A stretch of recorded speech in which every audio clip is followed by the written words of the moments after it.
రైతు అకౌంట్లో జమ చేయడానికి ఈరోజు మన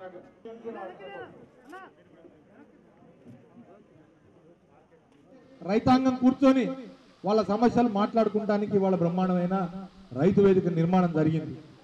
ఇది కదా మనం ఆశించిన తెలంగాణ. దీనికోసమే కదా మనం తెలంగాణ రావాలని కోరుకున్నాం. తెలంగాణ వచ్చిన తర్వాత తెచ్చుకున్న తెలంగాణ బంగారు తెలంగాణ చేయాలని కోరుకున్నాం. మనందరం కలిసి భుజం భుజం కలిపి ఈ కేవలం ఈ 2 సంవత్సరాల్లోనే సింహపూడి గ్రామంలో అనేక అభివృద్ధి కార్యక్రమాలు చేసుకున్నాం.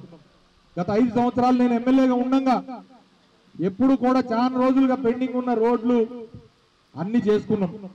ఈ 2 సంవత్సరాల్లో అటువైపు బ్రహ్మాండమైన వైకుంఠధామం నిర్మాణం జరిగింది.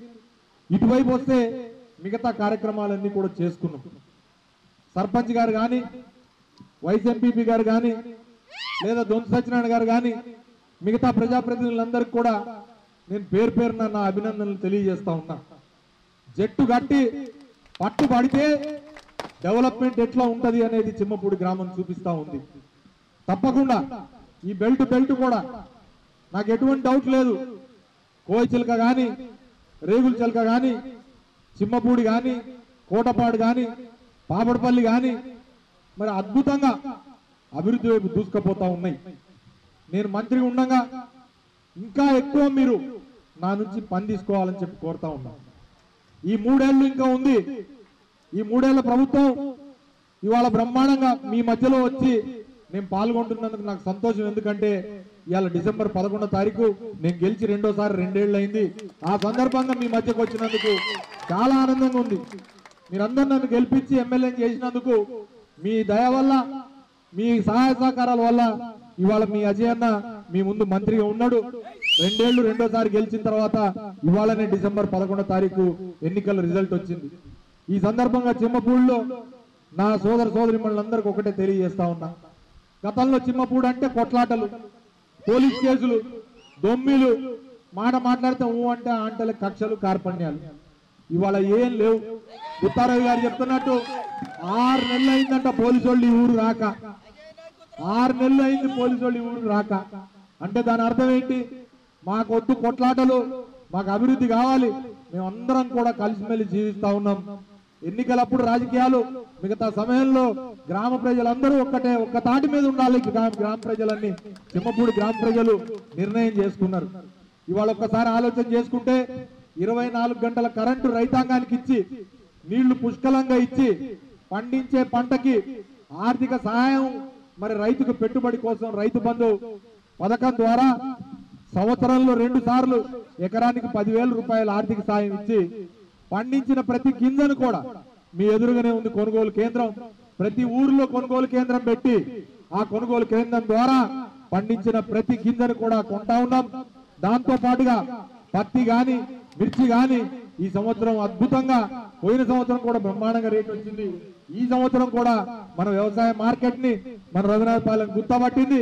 బ్రహ్మాండంగా మరి మిర్చికి గాని, పత్తికి గాని రేటు ఉండి రైతాంగానికి ఎక్కడ ఇబ్బంది లేని విధంగా ముందుకు పోతా ఉన్నాం. ఇదే విధానంలో ముందుకు పోవాలా. కానీ కేంద్రంలో ఉన్న ప్రభుత్వం, మనం అందరం మొన్న ధర్నాలు చేసినాం, చూస్తూనే ఉన్నాం. కేంద్రంలో రైతాంగానికి వ్యతిరేకంగా ప్రభుత్వం తీసుకొచ్చిన ఏ నల్ల చట్టాలు ఉన్నాయో, ఏ చట్టాల ద్వారానైతే ఈ వ్యవసాయాన్ని కూడా ప్రైవేటీకరణ చేసి అంబానీలు, అదానీలకి ప్రైవేట్ రంగంలో వ్యవసాయాన్ని కట్టబెట్టాలని చెప్పి చూస్తున్న పరిస్థితులు. అట్లాంటి నల్ల చట్టాలని పార్లమెంటులో ఏకపక్షంగా ఆమోదింపజేసుకొని వాటిని రైతుల మీద రుద్దాలని చూస్తే ఇవాళ ఢిల్లీలో పెద్ద ఎత్తున రైతాంగం ఆందోళన చేస్తా ఉంది. గడగడలాడే చలిలో కూడా అక్కడ పంజాబ్ రైతులు, హర్యానా రైతులు, ఉత్తరప్రదేశ్, రాజస్థాన్ రైతులందరూ కూడా 10-15 రోజులుగా ఆందోళన చేస్తా ఉంటే వాళ్ళ మీద బుల్లెట్లు, బాష్పవాయువు గోళాలు లేదా వాటర్ క్యానన్లతోని రైతాంగం మీద వాళ్ళ సర్జికల్ స్ట్రైక్స్ చేస్తా ఉన్నారు.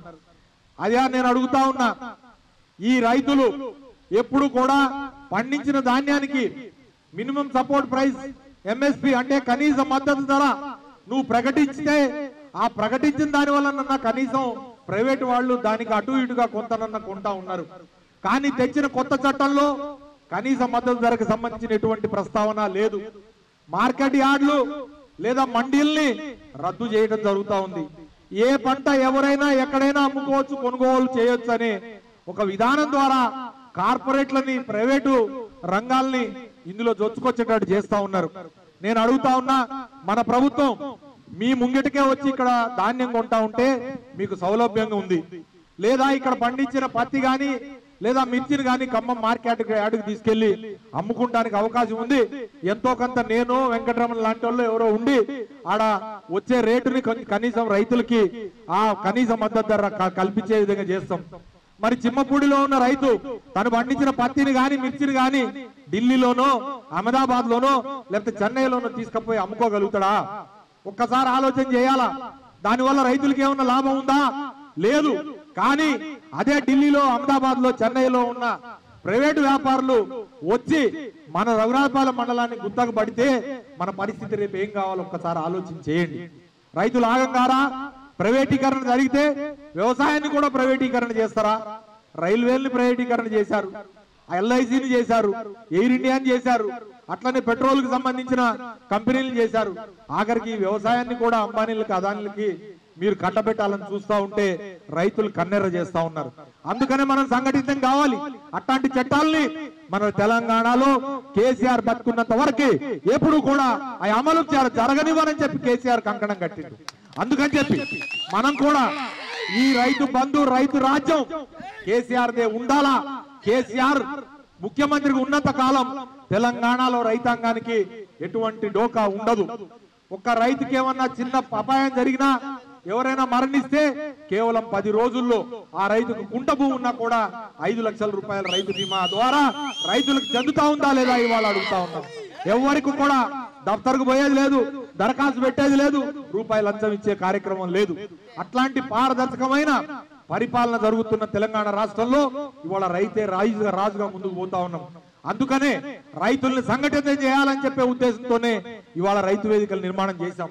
ఈ రైతు వేదికల్లో ఈ క్లస్టర్ లో ఉన్న రైతులందరూ కూర్చోవాలా, ఏం పంటలు వేసుకోవాలా, ఎంత రేటుకి మనం విక్రయించాలా, ఇక్కడ నుంచి మనం ఏ పంటని ఎప్పుడు ఏ సమయంలో పంపుకోవాలా, మనం అక్కడి నుంచి వ్యవసాయ మార్కెట్ లో తెలుసుకొని దాని ప్రకారంగా మనమే రేటు డిసైడ్ చేయాలా. ఆ పరిస్థితి వస్తుంది. ఇవాళ రఘునాథపాలెం మండలంలో ఇవాళ మనం కట్టుకున్న 6 రైతు వేదికలు కూడా ప్రారంభోత్సవం అయిపోయింది. నేను నా సొంత డబ్బులతోని నేను మా అన్నయ్య పేరు మీద మరి రైతాంగం కోసం పెద్దది రైతు వేదిక కట్టిన. త్వరలోనే మిమ్మల్ని అందరినీ అక్కడ పిలిచి భోజనం పెట్టుకొని రఘునాథపాలెం మండలంలో ఉన్న రైతులందరితో ముందు ఒక సమ్మేళనం చేసి ప్రతి 2 నెలలకి 3 నెలలకి మీరు పెట్టుకునే ఈ రైతు వేదికల ద్వారా జరిగే సమావేశాలకు కూడా వస్తానని చెప్పి తెలియజేస్తా ఉన్నా.